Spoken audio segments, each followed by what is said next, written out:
Okay, let's bring it all back to the front here.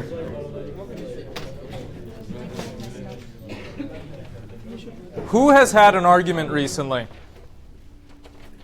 Wow, a lot of people. Okay, would somebody like to share what they were arguing about? Yeah. Oh, yeah. So, I'm not going to lie, it was pretty stupid. But, so, we got ice cream, and then I'm like, oh, go get a ladle. And he's like, and then we grabbed it, or we grabbed the utensil, and he's like, that's a soup spoon. I'm like, no, this is a pretty clearly a ladle. And then we just started arguing about details and materials and all that. Yeah. And then we just pretty much agreed to disagree. We were like, okay, the ice cream's melting, let's stop arguing. So there really wasn't a resolution. Yeah. Okay, what did you say to try to convince this person that it was a ladle? So I was saying like, oh, it's very long, handle, and at the spoon area is like a cup. Or not necessarily a cup, but a cup. Yeah, I know what you mean. Mm-hmm. Yeah, and you were thinking to yourself, okay, like this is what makes a ladle, yeah. Right? It has like a long handle, and then it has something that you can cup the liquid with or something like that. Yeah, okay. Okay, somebody else. What did you argue about recently? Yeah, Angel. Me and my girlfriend went to the campus Publix, and we had like a small order, and I was like, man, this guy who bags stuff, easiest job in the world. Don't need this. Because I work at a 7-Eleven. I scan the stuff, then I bag it. I'm like, easily could be one guy. She's like, no, this guy's job is vital. This process would take 2 times longer if he wasn't here. And we were just arguing about that. No resolution. And what did you say in support of your argument? I was like, I scan things, then bag them at my job.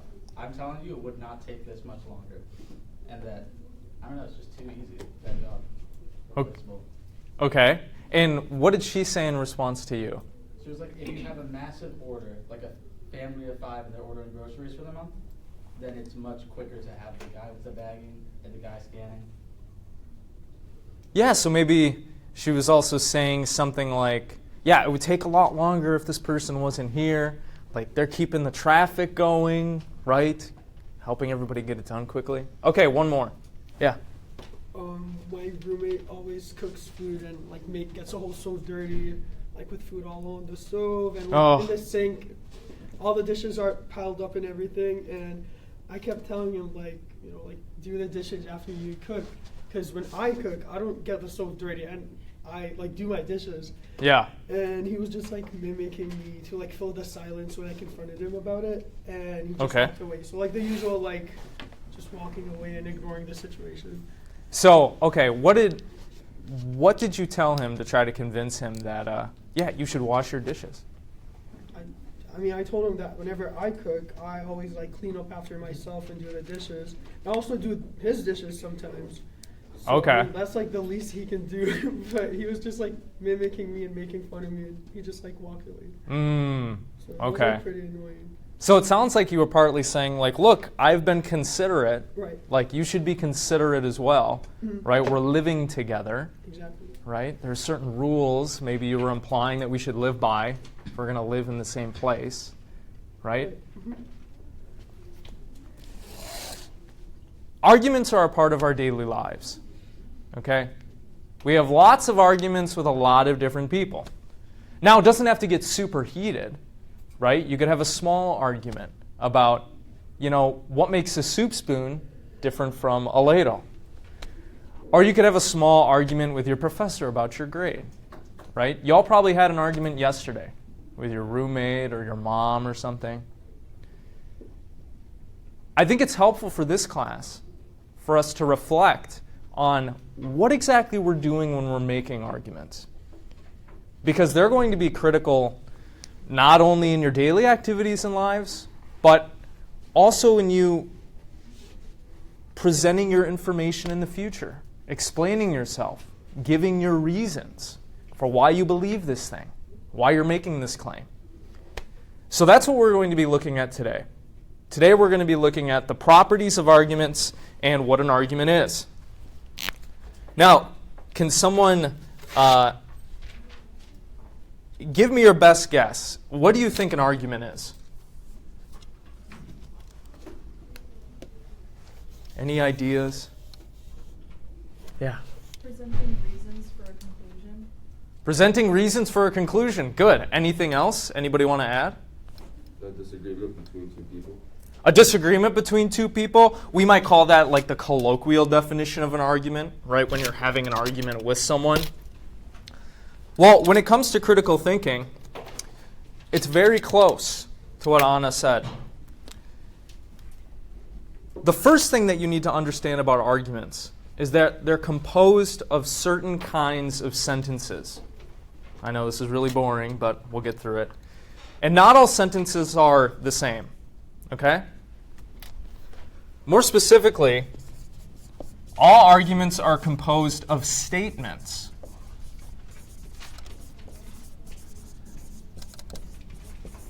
Now, can anybody remember from the reading what is a statement?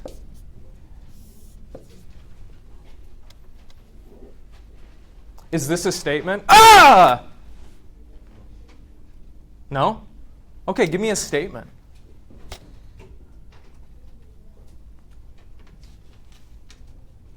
State something.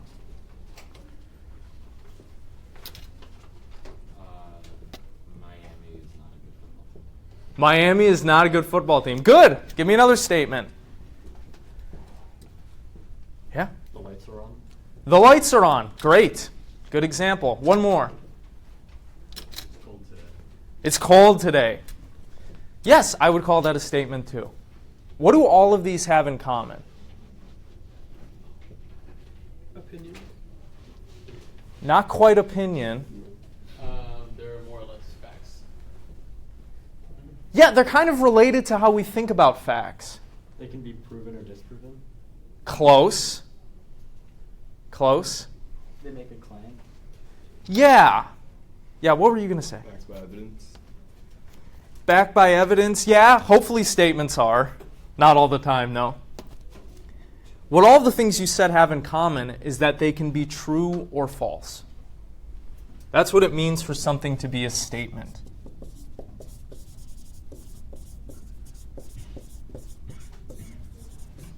Is something like, ah! Can that be true or false? Doesn't really seem like it, right? It's just like a guttural noise that I'm making. I'm not making a claim about the world. So all arguments are composed of statements by sentences that can be true or false. One of my colleagues defines it in their book on critical thinking in this way. An argument can be defined as a series of statements, one of which is the conclusion, the thing argued for, and the others are the premises, or the reasons for accepting the conclusion. Now, before we dive a little bit more deeply into that, I think it's good to put on the table that, again, there are many different kinds of sentences, and not all sentences are statements that can be true or false. We can have things like confessions, descriptions, explanations. All of these are going to be distinct.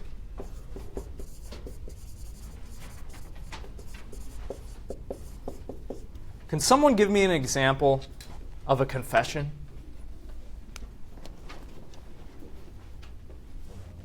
What do you think it means? What is a confession?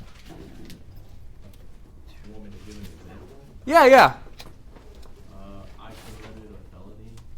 I committed a felony. Yes, that's an example of a confession. I really want ice cream right now. It's an example of a confession, right? A confession is something like a self-report. Now, confessions can be true or false, but you might think of them as a subtype or a subclass of statements. Can someone give me an example of a description?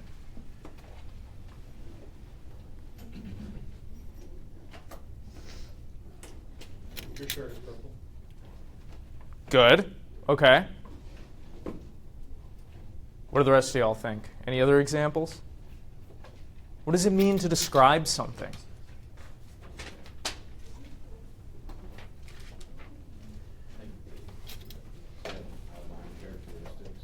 Yeah, outline characteristics or the properties or the features of a thing. Yeah. His house was really big, but it smelled like cheese, and he had an annoying dog, and the ceilings were way too low, and I didn't like it. Part of that little ramble would have been a description, right? Describing the features or the properties or the characteristics of the thing in question. Good. How about an explanation? What's that?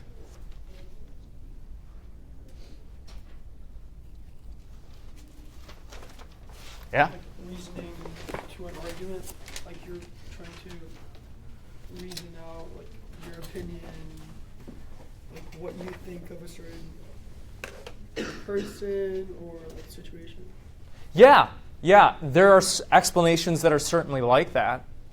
More generally, though, what are we doing when we're explaining something? Expressing like your point of view. Yes. It can be like that. Explaining, making somebody agree with your thought process. Does it have to make them agree? Not really. It's usually like I would describe it as like a collection of descriptions or like characteristics of something. Yeah, it's kind of similar to description, right? I think about the sciences when I think about explanations. They're normally, descriptions of how something works, or maybe why something is the case. When it comes to explanation, I always think of the word how. You can explain your thought process, right? How you arrived at a conclusion. You can explain, how this chair got made. You can explain how you got here to campus today. Very similar to descriptions. But we can easily see that these are obviously different, right, than confessions, than statements of fact, than sentences in general. A lot of things can be sentences, but only some sentences can fit into these categories, right? Now, let's get back to what we care about today, arguments. Arguments are composed of statements, again, which means they can be true or false. And as y'all have already said, arguments have certain features to them, certain parts. All arguments are going to have one or more premises and conclusions, okay?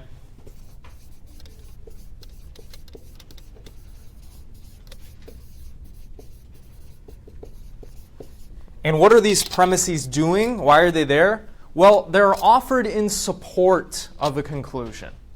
Okay, they're trying to lead us to a conclusion. Perhaps they're evidence for a conclusion.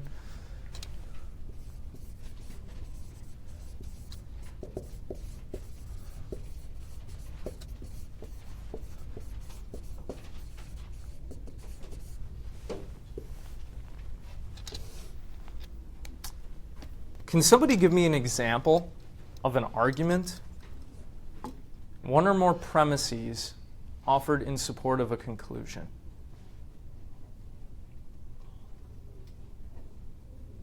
Yeah. Stars are in space and the sun is a star. And the sun is in space. Yeah, say that one more time. Stars are in space and the sun is a star, so the sun is in space. Yeah. Yeah, and what would be the premises in that argument? The two things I said, sun is a star and stars are in space. Right, and they're leading us to the conclusion that the sun is in space, right? Yeah, good. Give me another one. Can be about anything.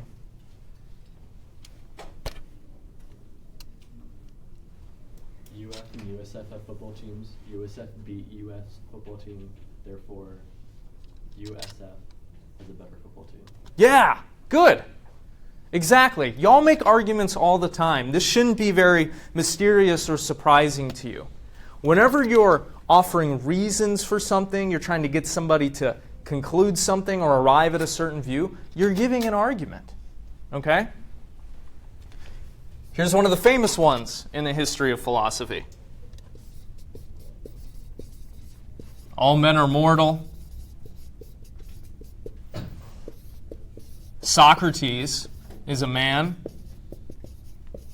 So, what's the conclusion? Socrates is mortal. Good. You can see here, right, how these first two statements are supposed to be supporting the conclusion, right? Oftentimes in texts, words like therefore, so, then, they often come before a conclusion that the author is offering. So you might look out for those words if you're trying to figure out, what are they driving at? What are they trying to get us to conclude?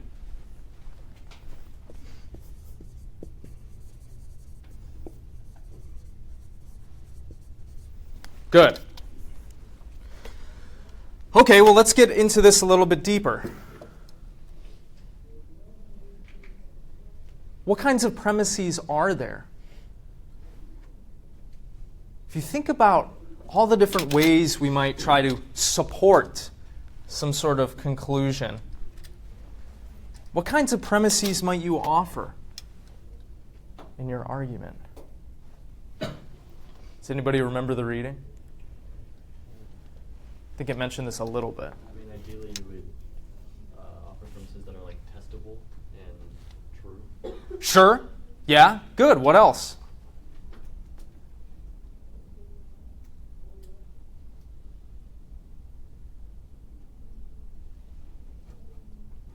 Well, think about the arguments that you have. Say you see someone coming out of the store and you're trying to convince your friend that, you saw Anne Hathaway at the Cub Foods or something. What might you say? Well, if you were there, you might be like, I saw her come out of the store, right?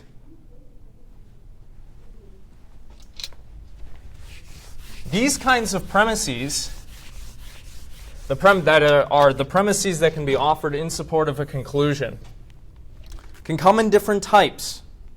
One of them is empirical premises. Okay?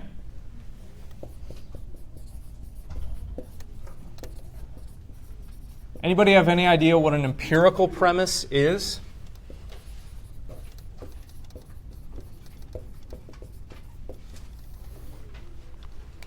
What does it mean to say something is empirical? There's facts behind it. Close. There's evidence behind it. We hope so, right? Yeah. Not quite what I'm getting at. Is not empirical pertains specifically to numbers or a specific type of knowledge? Well, you're thinking of science, right? Oftentimes we hear this word empirical when we're talking about physics or chemistry or biology. It doesn't have to do with numbers specifically, but it has to do with the senses, which you see, smell, taste, touch, feel. Because how we take measurements is we use those things, right? We read the spectroscope, we look at that, right? Or we tell someone about what we're feeling, sometimes in support of an argument.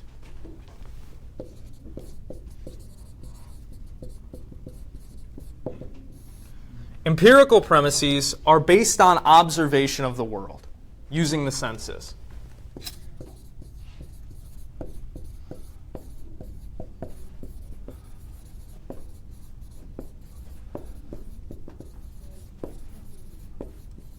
Our sense of sight, our sense of smell, our sense of taste, our sense of hearing.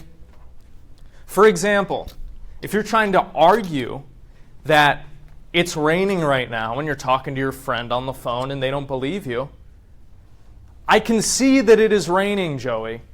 It's coming down. Right? Using your eyes and then expressing that information to the person based on observation, use of one of your senses. Can anybody give me another example?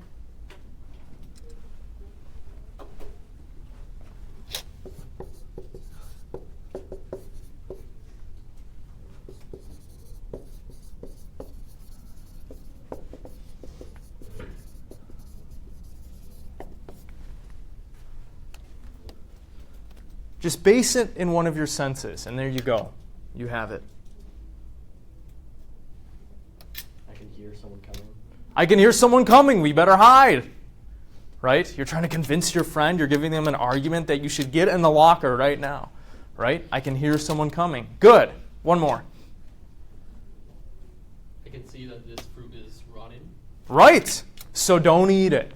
Right? Maybe that's the conclusion you're trying to drive at. Yeah. Good.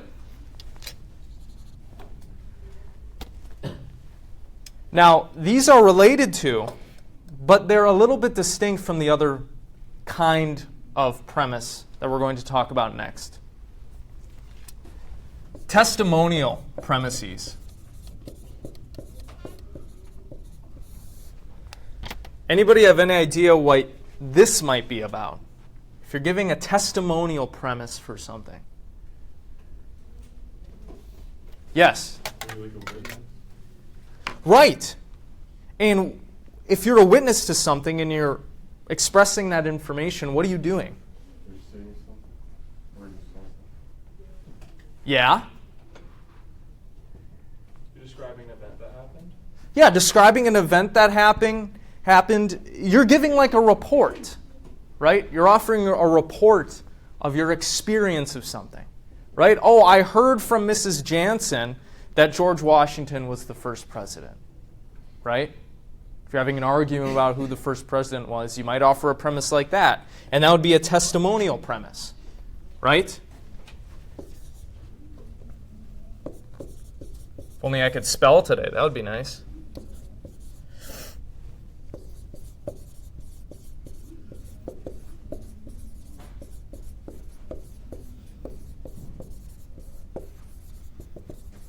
For example, the news said that it was raining.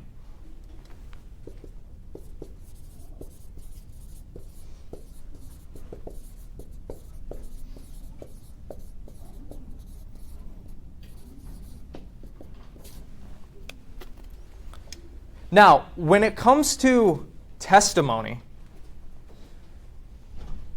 probably the vast majority of things you believe have been based on it. Did you ever see George Washington?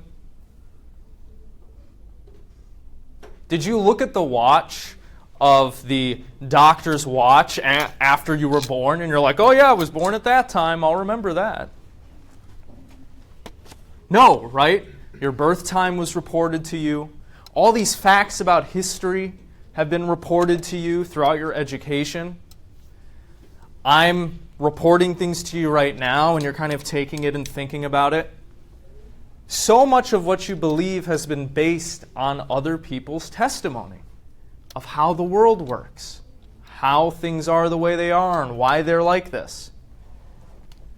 So, if we think about that, the fact that so much of our knowledge is based on all of these testimonies from people, your first grade teacher, your mom, me, your friend, what do you think we should look for if we're going to evaluate whether we should trust a person's testimony?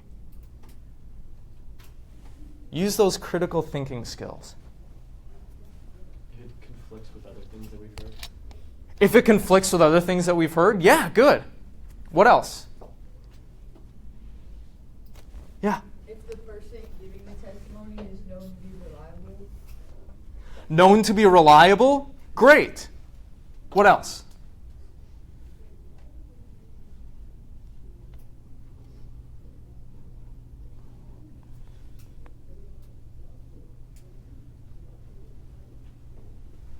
Well, let's just talk about the reliability one for a second. Why would we care if they're reliable or not?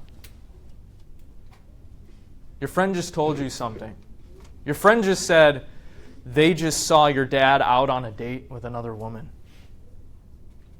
Why should you care if your dad's reliable? Why don't you just trust it? or sorry, the person who reported that to you, why do you care if they're reliable? Why shouldn't you just trust it? Because it matters if it's true or not. You think it has some sort of bearing, right, on whether you should trust the report, the testimony. If your friend, for example, is a pathological liar, are you going to trust what they say normally? No, right? Because you know that what they're saying probably isn't true. It's just something they came up with on a whim. Yeah. So we're going to want to check generally for a few different things.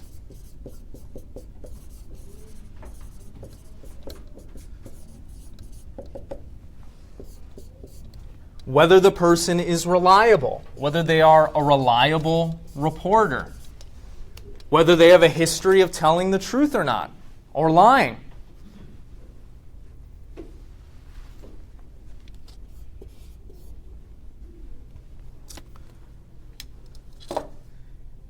Think about an expert giving you some kind of testimony. You're watching the news, and this expert is telling you all these things about the newest research and what you should believe about the world.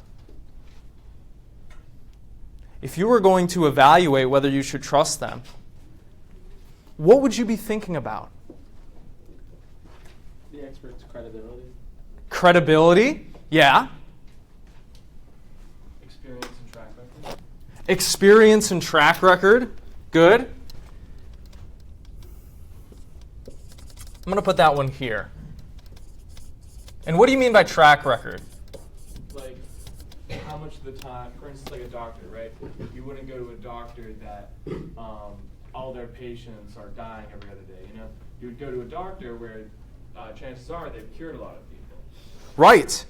Right. And let's say that doctor is on the news, right? Telling you about the latest disease and why. You shouldn't really care about this at all. It's not a big deal. But you do some research into them and you realize, oh, they actually have a practice. All of their patients are always sick. Would you trust what they're saying on the news if they don't have a great track record? Probably not. You shouldn't, right? We mentioned credibility. I'm also going to kind of put that here because it's related to reliability. Oh, man, I cannot spell today. Credibility. Is that how you spell it? Okay, what else? What might you be thinking about if you're trying to figure out whether to trust what this person is saying, this expert? The purpose for what they're saying, like why do they want me to think this way, or like, why are they including this specific knowledge? Yeah, that's a great one.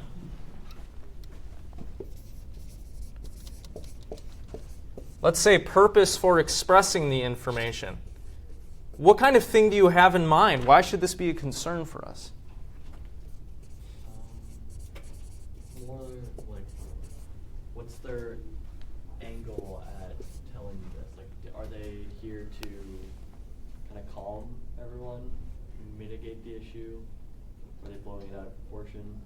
Are they trying to say something because, you know, they owe a favor, perhaps, to some large company? Are they expressing this information because they're trying to push a new drug on us? Are they being paid? Are they being paid, right? Do they have a vested interest in something that I don't know about? You know, why are they sharing this information with me? Are they trying to become famous? And that's why they accepted the news interview? All great questions, right? What else? Do other experts agree? Ah, that's a good one. Expert consensus. This doesn't necessarily determine if what they're saying is true or false, but it's something that we should think about, right? Is there consensus in the field? Or are they saying something that all experts in this field disagree with? Do they have a really fringe position? It's something that we're going to want to consider at least if we're trying to evaluate this. How about this? Appropriate credentials. You have the doctor on the news talking about this new disease and how it's not a big deal at all. But then you look into it and that guy actually dropped out of medical school. Like the first year. Would that lead you to trust him more or less on this medical claim that he's making, right?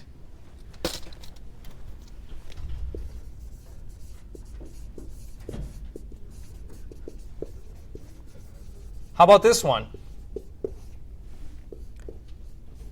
Whether or not what the expert or the person is saying or reporting on is within their area of expertise. Would you trust a gym trainer who's trying to give you all this financial advice about which stocks to buy and which business deals to make because they're a gym trainer?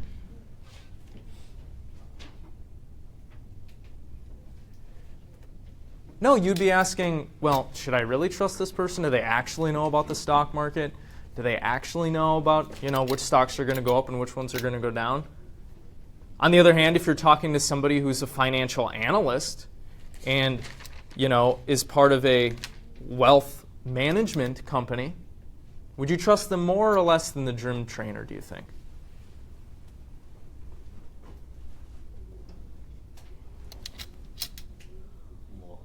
More, right? Probably.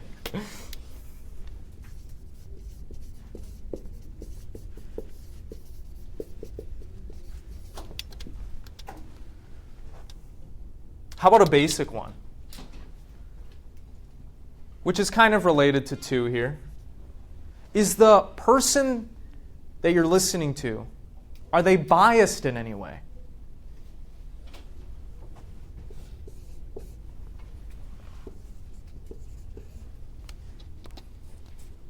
And bias can come in a lot of different forms, right? They might have a vested interest in something behind the scenes.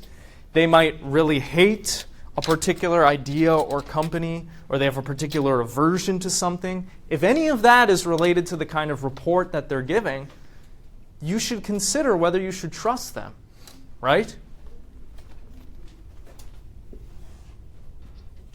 I'm also going to put in this one conflicts of interest.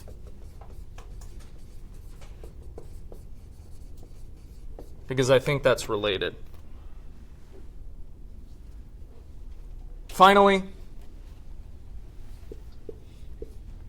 is what they're saying on their face, does it seem plausible by itself? For example, if I ran into the room today and I was like, oh, there's Godzilla outside, I just saw him. Is that plausible on its face? Probably not, right? And even if you did believe in Godzilla, like, why would Godzilla be here? Probably off the coast of Japan, right? If he exists at all. The plausibility of the claim itself.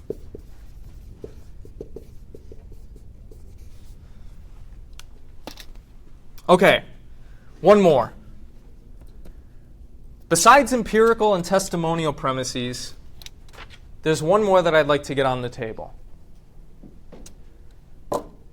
When you're reading a science textbook, right, they're going to rely on empirical premises, right?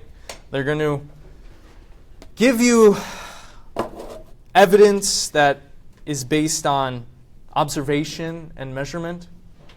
What else might they do? What kind of premise might they use in a math textbook or a science textbook?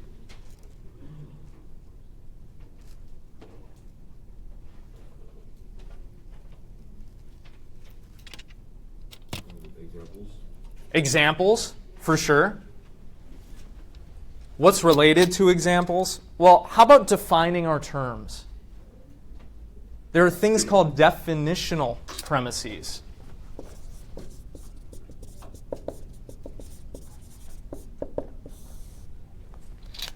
And they do exactly what they sound like. Definitional premises are based on what a word means or how it is used.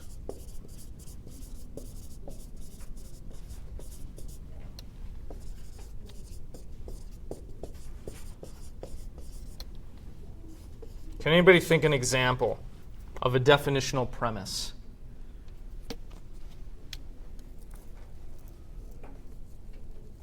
Think back to your vocabulary classes, years and years ago.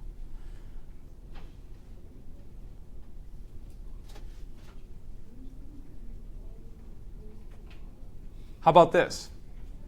A bachelor is an unmarried man.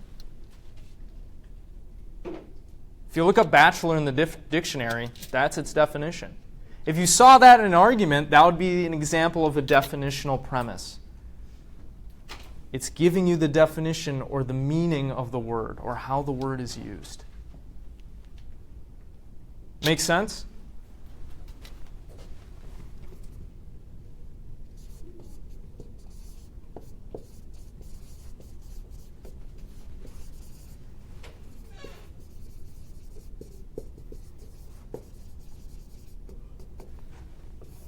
Okay, good. Now, when we're thinking about arguments, when we're thinking about premises and conclusions and all these different things, there are two things that we're also going to want to keep in mind. Let's take a step back and kind of look at the bigger picture here.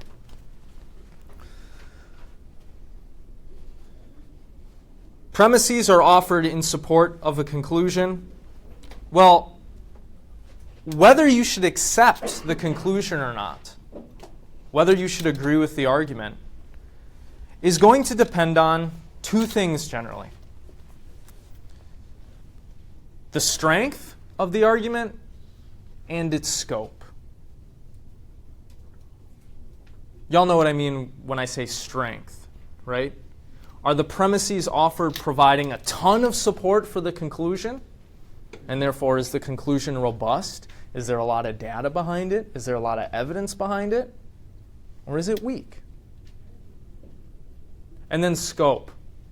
What do y'all think we mean when we talk about the scope of an argument? Or the scope of a conclusion? How much it covers? Yeah. How much it covers. How many things it's talking about. How kind of grand the claim that it's making is. Good.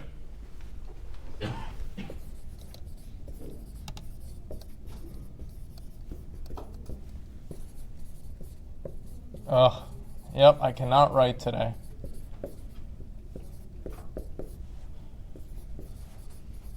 And y'all can suffer my bad handwriting too.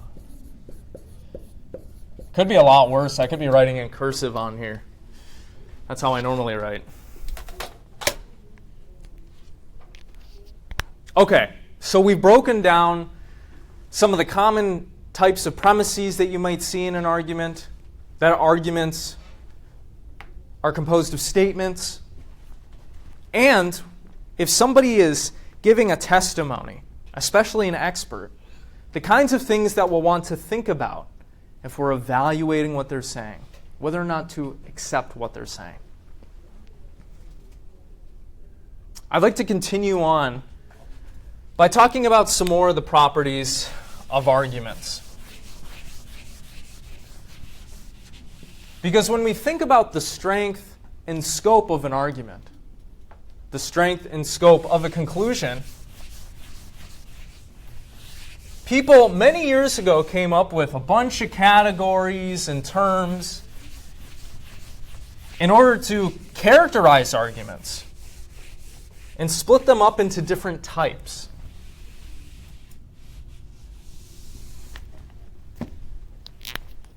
So next we're going to talk about the kind of reasoning that we might use in an argument.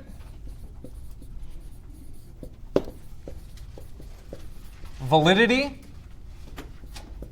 and soundness. These latter two, validity and soundness, may be a property of the arguments that we're going to see in the future and explore in this class. But first we'll start with reasoning. Has anybody ever heard of inductive and deductive reasoning? Is this a term you've heard before? Let's start with deductive. What does it mean to deduce something? Pick at it. Say that again. Take away. Kind of close. Any other guesses? Break it down. Kind of. Yeah. To use, like, not, I wouldn't say tangible, but things that you can see and observe that are being told you and kind of form a conclusion from them. Yeah, it's drawing a conclusion for something logically, looking at the information or evidence that you have in front of you and logically arriving at the conclusion.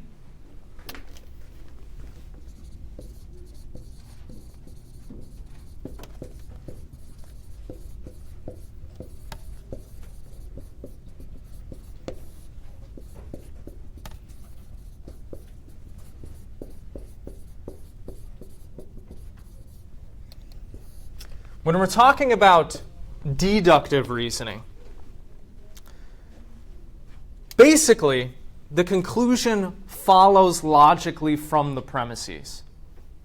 And it's kind of hard to explain this because it's just something you can kind of see, right? Look at this argument, for instance. All men are mortal. Socrates is a man. You can just see that the conclusion logically follows from these premises, right? And it's something kind of sure and certain. You've deduced this conclusion from these premises.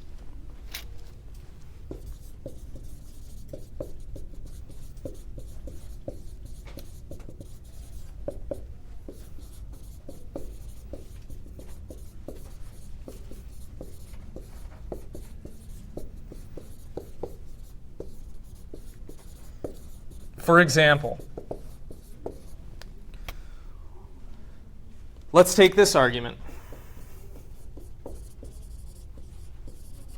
All wars are started by miscalculation.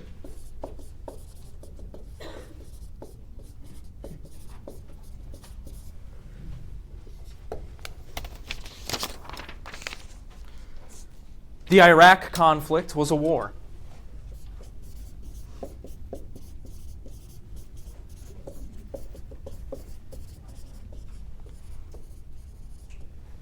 So what's the conclusion? The Iraq War was started by miscalculation. Right, exactly. And you can just see it, right? It's something that you just kind of grasp. You've deduced the conclusion from these premises. The premises just logically lead to the conclusion. Okay?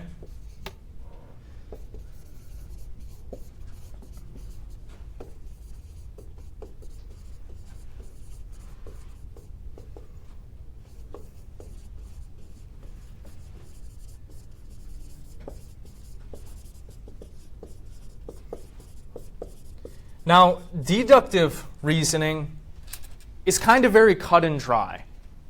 Okay? Inductive reasoning, on the other hand, is a little bit more messy. In deductive arguments, like this one, the conclusion just logically follows from the premises. But in inductive reasoning, the most we can really say is that the premises support the conclusion. But it's not cut and dry, kind of like this is. There's not the same guarantee or certainty that the conclusion is true.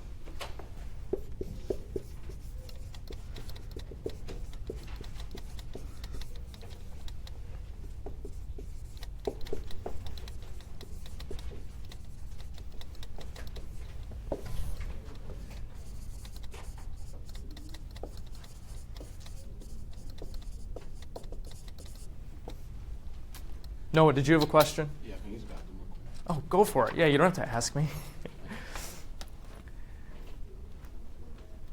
So inductive reasoning is going to be a little bit messier. The conclusion is not as guaranteed, we might say. Okay? For example, the sun has always risen every morning so far. Therefore, the sun will rise tomorrow.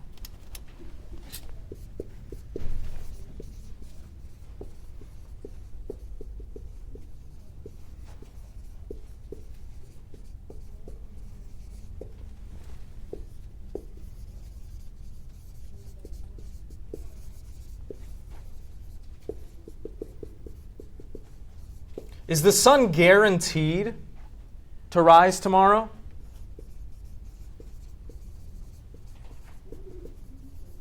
What do you think? Does it have to happen?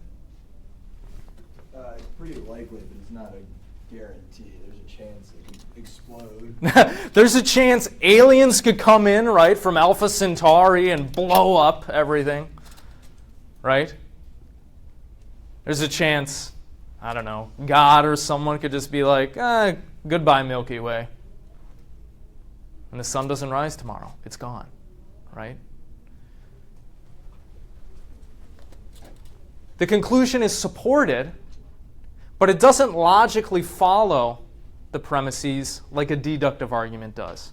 Okay?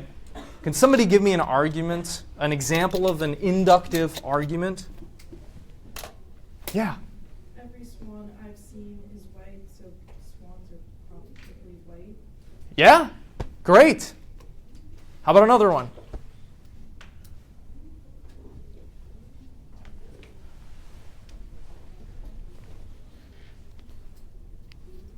You form these all the time. You just didn't have kind of the word or label to attach to them.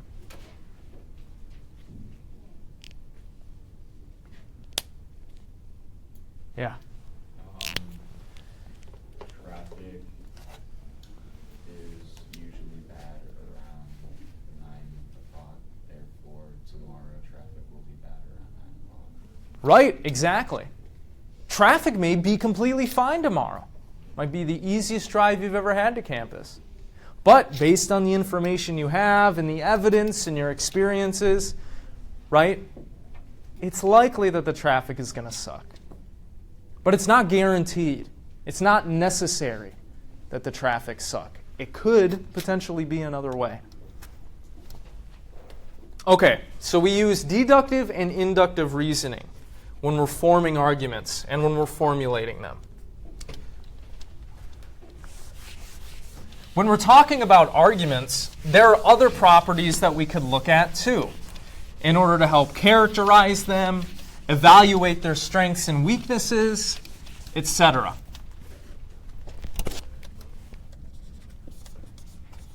Arguments, broadly speaking, can be valid or invalid. And this is a technical term. So I know, when you're talking to your friend and they're telling you about their feelings, you're like, your feelings are valid. That's not what we mean when we say valid here, okay? When we're talking about arguments, it has a precise definition.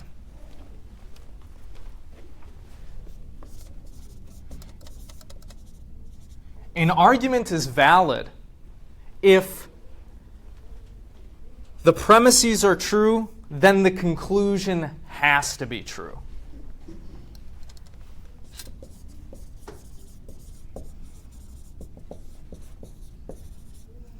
If the premises are true, then the conclusion has to be true.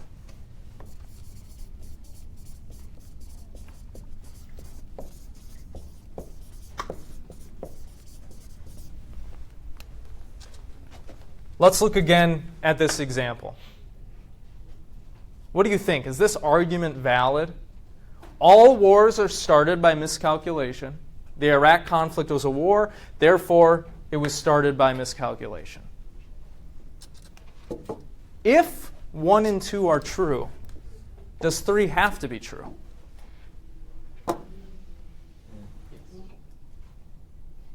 I'm seeing a lot of yeses. And the answer is yes. Yes, if these two are true, they may not be, but if the premises are true, 3 has to follow from it. Okay? Or take the example we looked at before. All men are mortal. Socrates is a man, so Socrates is mortal. If the first 2 premises are true there, the conclusion has to be true. That argument, this argument, are what we would call valid. Okay? But then there's the larger set of arguments we might think. Invalid arguments. This is kind of a catch-all term for if the premises are true or false,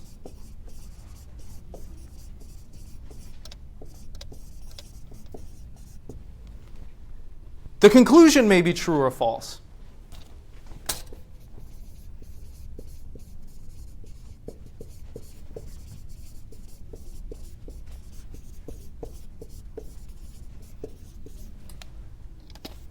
Take this argument. The sun has risen every morning, therefore the sun will rise tomorrow morning. You think that's valid or invalid? Why do you say invalid? It could be true, it could be false. Right. I mean, maybe this is false. Maybe the sun hasn't risen every morning. Maybe there was one day in human history where it didn't rise right or something. But it could still be true that it's going to rise tomorrow morning. Or how about this example? My mom's hair is brown. My brother's hair is red. Therefore, my hair is yellow. Valid or invalid? Invalid. Why? There's a jump. There isn't a bridge between most of the answers. Right. We might think that one thing that separates deductive versus inductive arguments and valid and invalid arguments is that, well, with valid and deductive arguments, you can just see how it follows, right? It's like the next logical step. The conclusion is like the next logical step. A lot of times for inductive arguments and invalid arguments, there's some kind of a leap that's being made. Okay, there's a little jump in logic. Or that jump could be larger or smaller depending on the argument. Could somebody give me another example of an invalid argument?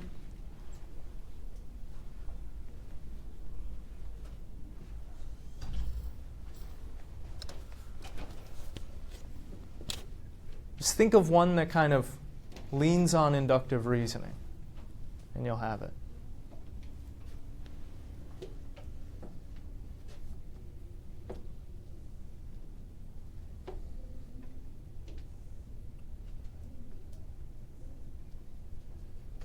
How about this? It was cold outside yesterday. It's cold outside today, so it's going to be cold outside tomorrow. Is that valid or invalid? Why is it invalid? Right. Even if those first 2 premises are true, it was cold yesterday and it's cold today, it might not be cold tomorrow. It doesn't have to be the case that it's going to be cold tomorrow, right? Even if those premises are true, the conclusion doesn't have to be true. That's what an invalid argument is. So, keep this in mind as we go through the class because it might be useful for y'all when we're evaluating different kinds of arguments, okay? Now here's the kicker. I'm giving you all these different properties of arguments. I'm explaining to you kind of the types of reasoning that we might engage in when we're formulating an argument. But there's something that you need to keep in mind. Just because an argument is valid or invalid, or deductive or inductive, doesn't necessarily mean it's true. whether the argument is true, whether the conclusion is true, is separate and distinct from these different properties. Okay? You can have a deductive valid argument, and it might not be true because the conclusion might not be true because the premises are about things that don't exist. You might have an inductive argument that is invalid and the reasoning is really poor, but the conclusion is actually true. It's just that the argument is bad because the premises they offered aren't really in support of the conclusion at all. But the conclusion is a true thing. So, valid arguments can have a false conclusion if one or more of their premises are false.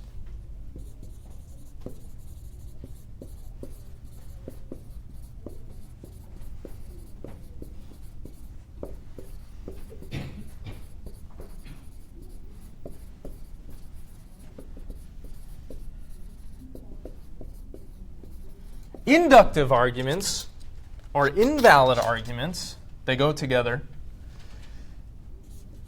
They can have false premises and a true conclusion, true premises and a false conclusion.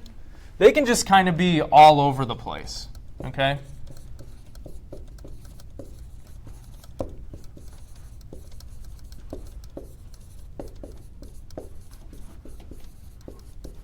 Or they can have false premises and a false conclusion. Okay?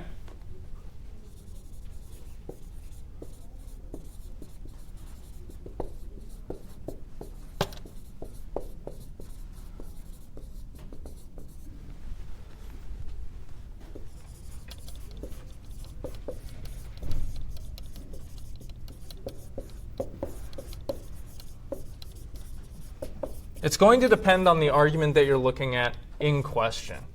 Okay? And again, we do care about evaluating the strength of arguments, identifying them as valid or invalid, identifying them as being the product of deductive or inductive reasoning. But just because an argument falls into some of these categories doesn't necessarily mean that the conclusion is true. Okay?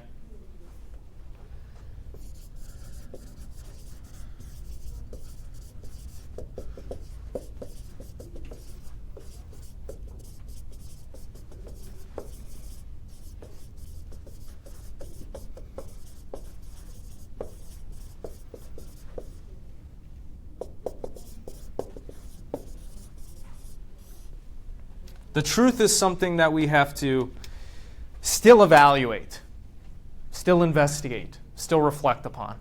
All right? Okay, one more thing.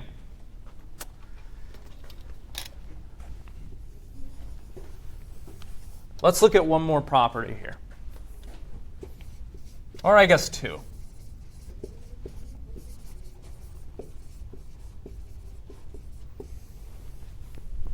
Does anybody know what it means to say that an argument is sound?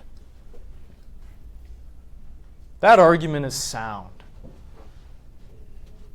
Yes? It's like structurally stable, like it's built on like provable facts, so you can believe like the facts and the conclusion are true. Ah, yes, you kind of hit the nail on the head there at the end. What it means to say an argument is sound is that it is valid and the premises are true. So what does that tell you? That the conclusion is true. Right. It is a strong, robust argument.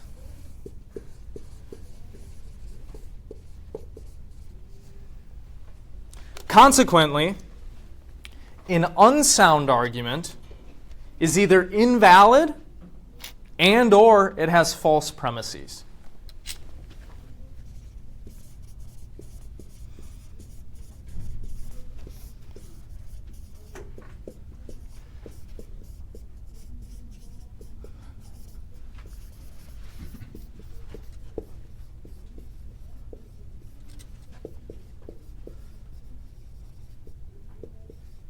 So soundness, whether an argument is sound, this is only going to apply to valid arguments. Okay? Soundness can only be a property of valid arguments. If we're dealing with an inductive argument, though, we use a different set of terms to describe whether that argument is good or bad, whether we think it might be true or false.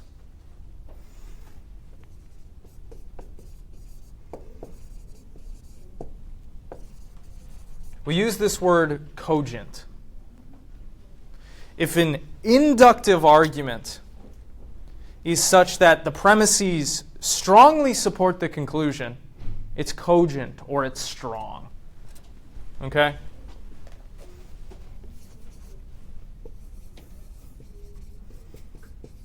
On the other hand, if the premises don't support the conclusion that well, it is not cogent or it is weak.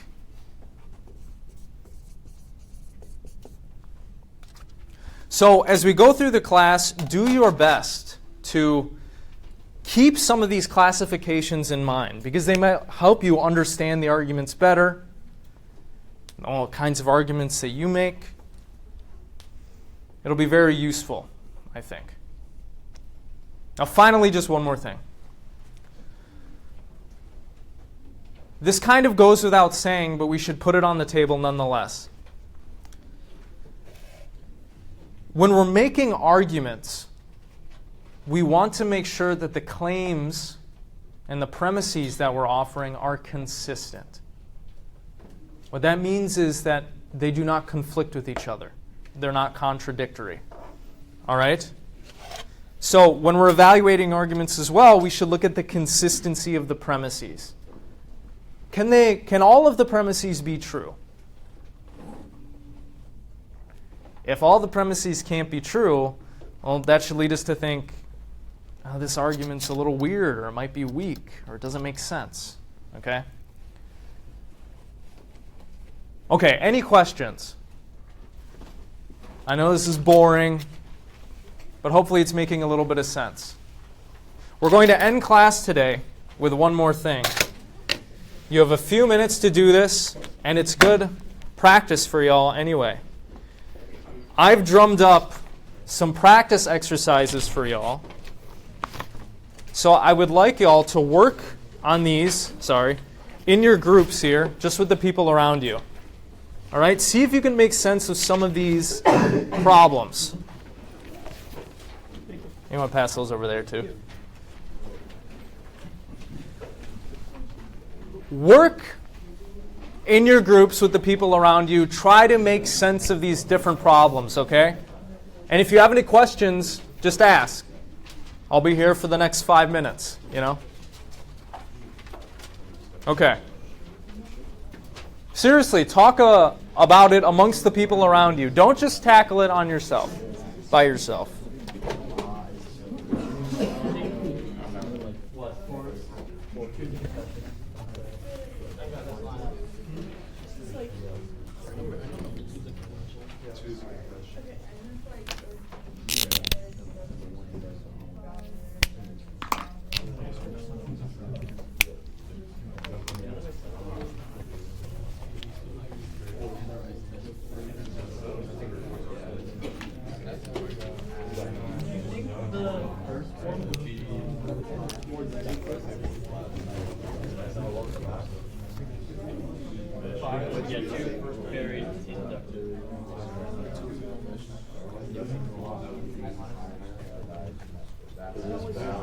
All right, how's it going over here? Is it pretty easy?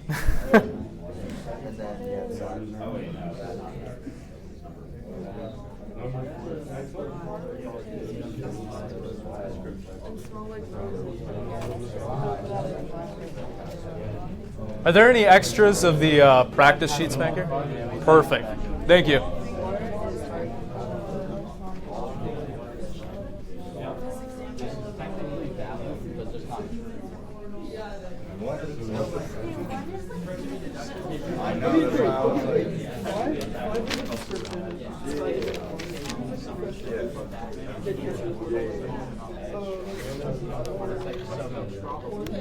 That's in No, but we're gonna look at right. Reason that we like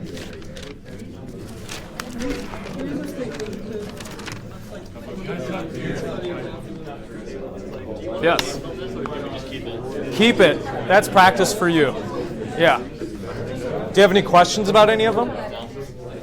It's pretty straightforward, I right? covered this exact topic in a TOK.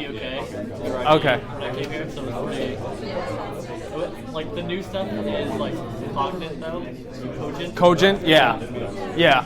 It's not a word that you're going to hear a lot, but it's useful for classification. In order to deduce if this is sound or not, can you bench press 300 pounds? Say that again? In order to deduce if this is sound or not, can you bench press 300 pounds?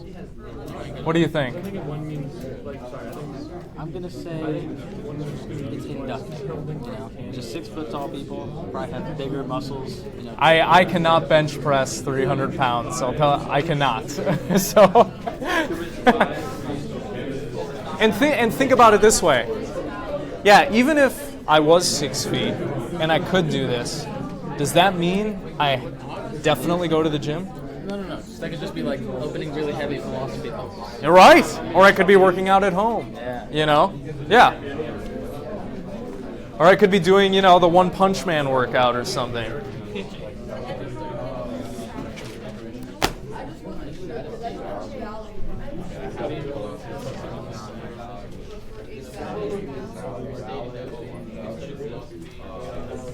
I'll come back to you. All right, that's all I have for you all today. I think it's about 10:45, right? So if you want to leave, you can go ahead and leave. Otherwise, if you want to ask me questions, I'll stick up there a little bit. No, keep it. Keep the sheet. It's yours for practice. Yeah. That was my question. Is if we Oh, inserted it. sorry. So was obvious statement?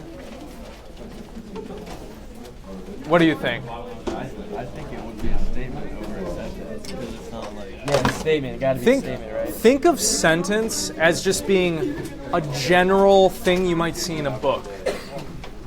That's how you should think about sentence. So what are the kinds of things might you see in a book? You might see, it was raining outside. He kissed me so passionately. You might see, a statement can be true or false. Can be true or false? No, so it's not a statement. Question. Yeah. I remember you said a comment on my assignment of Elder Journal 1. You're Yeah. like, you should reach the 5-minute mark. I thought it says like at least 2, at most 5, so that's why I went right. Oh, to 5. okay. Well, I dropped the lowest one anyway, alright. so yeah, it's not going to impact your grade. Second question. For Audio Journal 2, I went almost about 10 minutes. Is that too much? No, that's great. Okay. You could go even longer if you wanted. I can't guarantee I'm going to listen to the whole thing. Okay, but got it. Just making sure it's not too long now. yeah. Just want to say hi. Hi. Because I wasn't here last week because I was sick and I remember I sent you an email. Oh, okay. I don't know if you got my other email. Whenever I tried to record on your Journal 1, I kept coughing in the middle of it and doing all that stuff. Okay. So I asked if I could do it later. Yeah. As long as you. It's the same thing for Audio Journal 2 though, because it was due this morning. And Right. Yesterday I was at the doctor's and I didn't record the audio journal or anything. I'll open up 1 and 2. So just get them done by Thursday class time. Okay. Okay. All right, and then I just submit it on the actual assignment there. I don't have to email it to you. Correct. Yeah. I'm going to change the Canvas time, so you should be able to upload it right there. All right. Yeah. Thank you. Nice to meet you, by the way. Question. Yeah. I noticed you uploaded the prompts on Saturday. Is it possible to upload them a little earlier for the next week? Sure, yeah, I could try to get those done sooner. You don't have to use those questions. I'm just kind of using them so that, because people have some guidance if they're, Some guidance. So I can try to get those done by the end of the day Friday. yeah, if that'd that would be help. great, because I kind of go through each class and try and knock everything out for the week for each class instead of Okay. bouncing around. It just keeps me a little bit more organized. Okay, yeah, I'll try to get them done sooner Okay, and thank you. uploaded sooner. Awesome. Thank you. Critical thinking. Yeah, so a little boring, but yeah, what question do you have? Walk with me up there. I just transferred here, so Oh, okay. I'm used to Canvas already.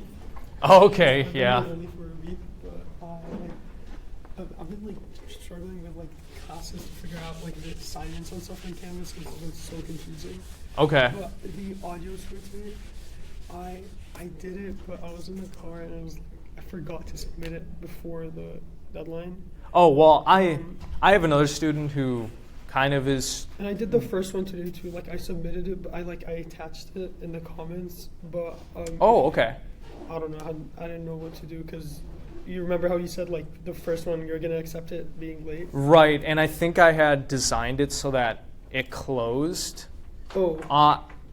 by class time. So what I'm going to do for audio journals 1 and 2 is I'm going to open them back up again, and as long as you get them submitted by Thursday class time. Because they're already ready. So Perfect. I just yeah. wanted to submit it. I couldn't find the button, so I just had to attach it in the comments. Yeah, yeah. If you can figure out how to upload it. So when you change it, I'll just do it back. Like, Yeah. I'll just upload it properly again. Perfect. Yeah, because during my office hours, I'm going to fix that. So Okay. you and the other students have. You can actually upload it to there instead of Okay. emailing it to me. Okay, perfect. That's no problem. Thank you so much. Yeah. Have a good day. Yeah. You as well. Great to see you.